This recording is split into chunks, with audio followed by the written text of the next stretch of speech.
శుక్రవారం మే 30, 2019 ఈనాడులో వచ్చినటువంటి అచ్చైనటువంటి వార్త ఇది. ఖజానాలో ఉన్నవి 100 కోట్లే. ఈ నెల ప్రభుత్వానికి అవసరమైనవి 5,000 కోట్లు.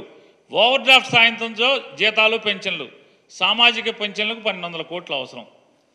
ఇవాళ దాంట్లో క్లియర్గా రాశాడు ఏమని, ఆల్రెడీ రాష్ట్ర ప్రభుత్వం పసుపు కుంకానికి అన్నదాత సుఖీభావకి చెల్లింపులకు ఎన్నికల ముందు ప్రాధాన్యం ఇవ్వడం, కొన్ని బ్యాంకుల నుంచి రుణ సమీకరణ నాటి ప్రభుత్వ ప్రయత్నించా ఫలితం లేకపోవడంతో బహిరంగ మార్కెట్లో రుణ మొత్తాలను ఈ పథకాల కోసం మళ్లించారు. ప్రతి నెల నిర్దిష్ట గడువులోపు ఓవర్ డ్రాఫ్ట్ను సర్దుబాటు చేయకపోతే రెపో రేటు కన్నా అధికంగా వడ్డీ చెల్లించాల్సి ఉంటుంది. నెలలో నిర్దిష్టంగా కొన్ని రోజుల మించి ఓవర్ డ్రాఫ్ట్ ఉంటే రిజర్వ్ బ్యాంక్ ఎలాంటి హెచ్చరికలు లేకుండానే చెల్లింపులు నిలిపివేసే ప్రమాదం ఉంది. రాష్ట్ర ఆర్థిక పరిస్థితి చాలా కాలంగా ఒడిదుడుకుల్లో ఉండటంతో ఓవర్ డ్రాఫ్ట్ చేబదుళ్లు తప్పడం లేదు.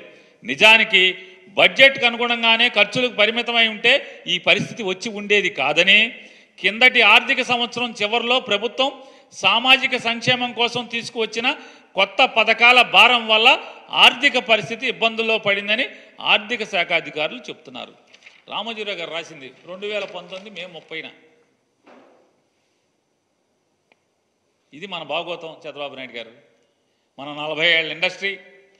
ఇవాళ జగన్మోహన్ రెడ్డి గారు అనుభవం లేనటువంటి ముఖ్యమంత్రిగా 5 ఏళ్లు పనిచేసినటువంటి జగన్మోహన్ రెడ్డి గారు చంద్రబాబు నాయుడు గారు ప్రమాణ స్వీకారం చేసే 48 గంటల ముందు 5,655.72 కోట్ల రూపాయలు ఇవాళ జమ అయినాయి. మరి ఎవరు పనోడు, ఎవరు సమర్థుడు? జగన్మోహన్ రెడ్డి గారికి ఏం అనుభవం లేదు కదా. అనుభవం లేకపోయినా ప్రవేశపెట్టారు.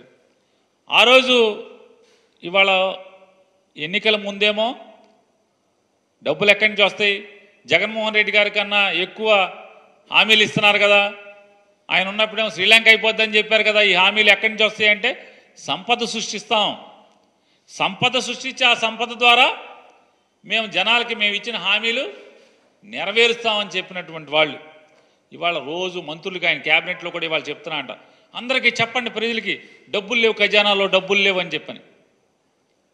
ఇది కూడా మోసమే.